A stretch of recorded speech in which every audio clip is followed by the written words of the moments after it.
एक बार की बात है, एक गांव में एक ब्राह्मण रहता था। वह सुबह उठता, नहाता, पूजा करता, खाना खाता और फिर सो जाता था। उसके पास किसी भी चीज की कमी नहीं थी। एक बड़ा खेत, खाना पका कर देने वाली एक सुंदर सी पत्नी और 2 बच्चों का अच्छा परिवार था। सब कुछ होने के बाद भी ब्राह्मण के घर वाले एक बात से बहुत परेशान थे। वो बात यह थी कि ब्राह्मण बहुत आलसी था। वो कोई भी काम खुद नहीं करता था और दिन भर सोता रहता था। एक दिन बच्चों का शोर सुनकर ब्राह्मण जाग गया और उसने देखा कि उसके दरवाजे पर एक साधु महाराज आए हैं। ब्राह्मण और उसकी पत्नी ने साधु महाराज का स्वागत किया और उन्हें भोजन कराया। भोजन के बाद ब्राह्मण ने साधु की खूब सेवा की।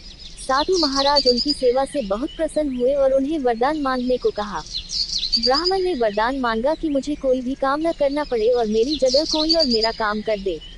तब साधु उसे वरदान में एक जिन देते हैं और साथ में यह भी कहते हैं कि जिन को हमेशा व्यस्त रखना।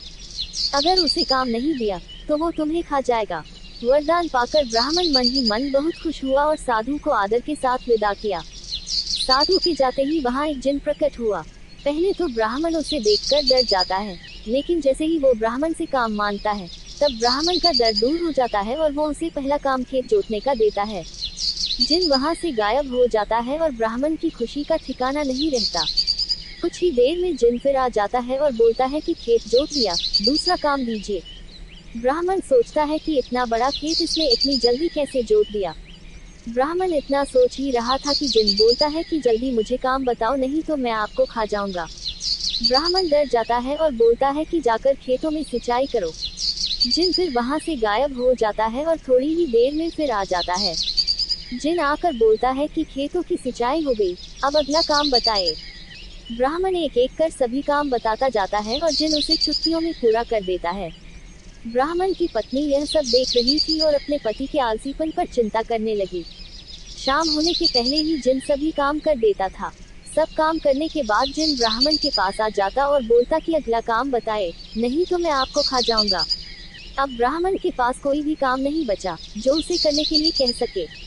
उसे चिंता होने लगी है और वह बहुत डर जाता है। जब ब्राह्मण की पत्नी अपने पति को डरा हुआ देखती है तो अपने पति को इस संकट से निकालने के बारे में सोचने लगती है।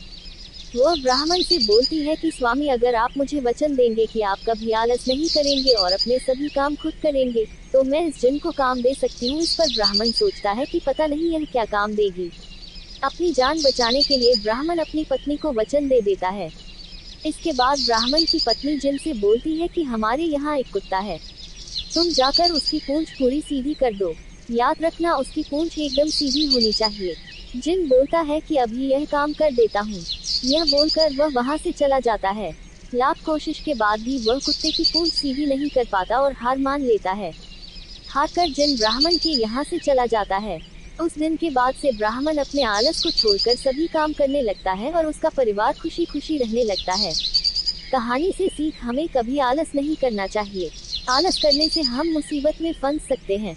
इसलिए हमें आलस छोड़कर अपना काम खुद ही करना चाहिए।